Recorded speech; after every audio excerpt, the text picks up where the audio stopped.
Good morning children. आज आप राम लक्ष्मण परशुराम संवाद का अगला अंश पढ़ेंगे। बिहसी लखनऊ बोले मृदुबानी, अहो मुनीसु महाभट मानी। बिहसी का अर्थ होता है हंसते हुए, लखनऊ का अर्थ है लक्ष्मण, मृदु का अर्थ है कोमल और बानी का अर्थ है वाणी, आवाज, और महाभट का अर्थ है महायोद्धा। तो परशुराम की आत्म प्रशंसा सुनकर, ये अपनी तरफ से ऐड करना पड़ेगा, आपको लगाना पड़ेगा। परशुराम की आत्म प्रशंसा सुनकर लक्ष्मण हंसते हुए, अब आपके इसमें है लाइन, अपनी पंक्ति देखिए। परशुराम की आत्म प्रशंसा सुनकर लक्ष्मण हंसते हुए कोमल वाणी में बोले, हे मुनिवर, अहो मुनीसु, हे मुनिवर, महाभट मानी, आप स्वयं को महायोद्धा मानकर पुनि पुनि बार बार मोही दिखाओ कुठारू, आप मुझे बार बार कुल्हाड़ी दिखा रहे हैं। लक्ष्मण फरसे को कुल्हाड़ी कहकर पुकार रहे हैं। चहत उड़ावन फूंकी पहाड़ू, आप तो ऐसा लगता है मुझे कि फूंक से पहाड़ उड़ा लेना चाहते हैं। चहत उड़ावन, आप चाहते हैं कि फूंक से पहाड़ को उड़ा दिया जाए। यहाँ कुम्हड़ बतिया को नहीं, कुम्हड़ बतिया कहते हैं काशी फल को, काशी फल यानी कि कद्दू, कद्दू की सब्जी खाते होंगे आप, उसे कहते हैं काशी फल। तो काशी फल से तुलना कर रहा है वो अपनी। तो यहाँ काशी फल के छोटे से फल जैसा निर्बल कोई नहीं है। जे तर्जनी देखी मर जाही, तर्जनी कहते हैं अंगूठे के पास वाली जो पहली उंगली होती है ना, उसे कहते हैं तर्जनी। तो यहाँ काशी फल के छोटे से फल जैसा निर्बल कोई नहीं है जो तर्जनी के दिखावे मात्र से मर जाएगा। देखी कुठारू सरासन बाना, मैं कछु कहा सहित अभिमाना।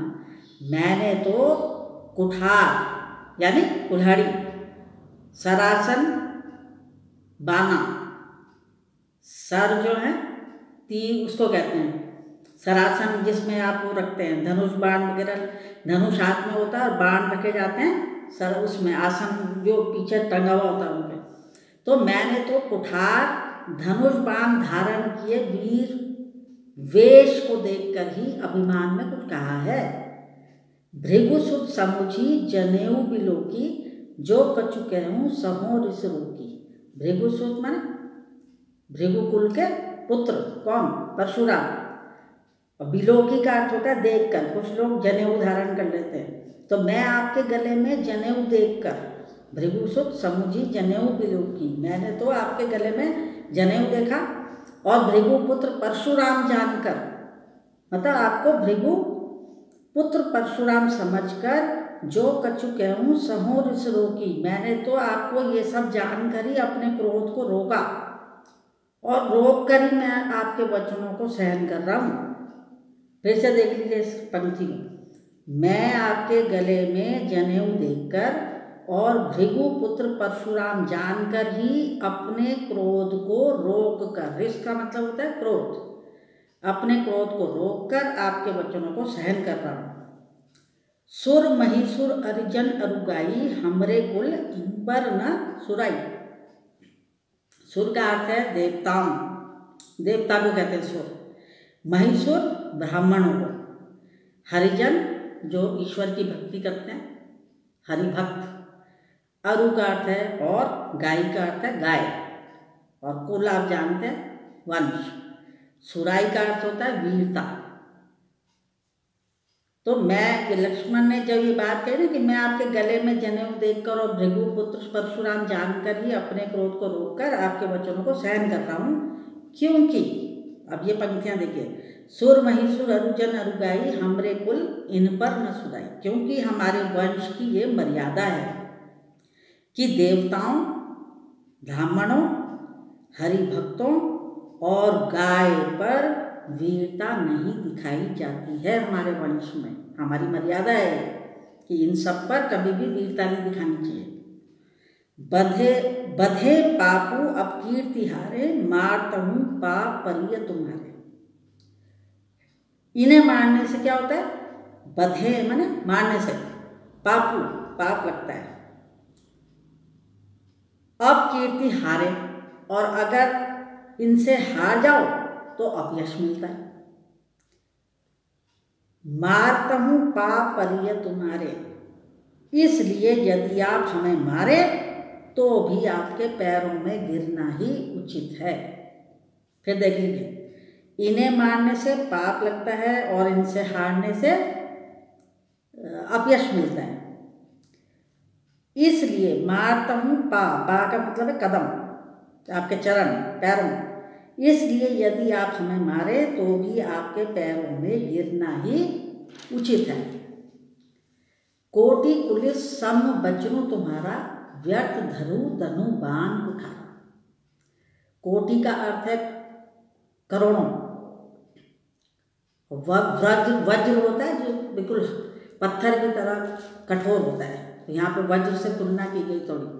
कठोर माने कुलिस, कुलिस को कहते हैं कठोर। तो कोटि का अर्थ है करोड़, कुलिस का अर्थ है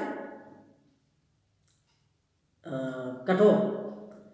और वचन मतलब आपके ऐसे हैं जैसे करोड़ों वज्रों के समान लग रहे हैं आपके जो वचन है। व्यर्थ धरऊ धनु बाण कुठारा। आप ध्यान से देखिए, आप तो धनुष बाण और कुठार व्यर्थ ही धारण किए हुए हैं, क्योंकि आपके वचन ही करोड़ों वज्रों के समान कठोर हैं।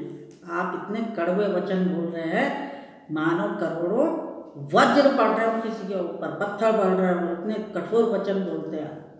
तो आप तो धनुष बाण और कुठार बेकार में धारण किया हुआ है आपने सब, क्योंकि आपके वचन ही करोड़ों वज्रों के समान कठोर है। जो बिलोकी अनुचित कहे हूँ, क्षम हूँ महामुनि धीर। बिलोकी का अर्थ होता है देखकर, अनुचित कहे हूँ, क्षम हूँ माने क्षमा मांगना, और धीर का मतलब होता है धैर्यवान।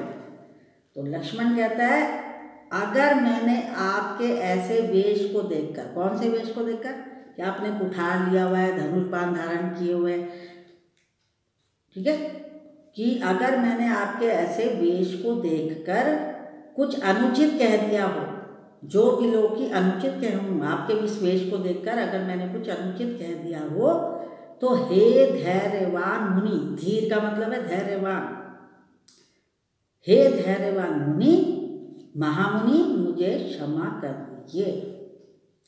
सुनी सरोष भृग वंश मणि बोले, गिरा गंभीर। पहले मतलब समझ लीजिए, सरोष का अर्थ क्या है? क्रोध करते हुए, और भृगु वंश मणि, यहाँ पे मणि बता दिया, भृगु वंश के मणि हैं परशुराम, और गिरा का अर्थ होता है वाणी। तो यह सुनकर, मतलब लक्ष्मण की ये बात सुनकर, यह सुनकर भृगु वंश के मणि क्रोध करते हुए गंभीर वाणी में बोले। अब क्या बोले ये अगले अंश में आप पढ़ें।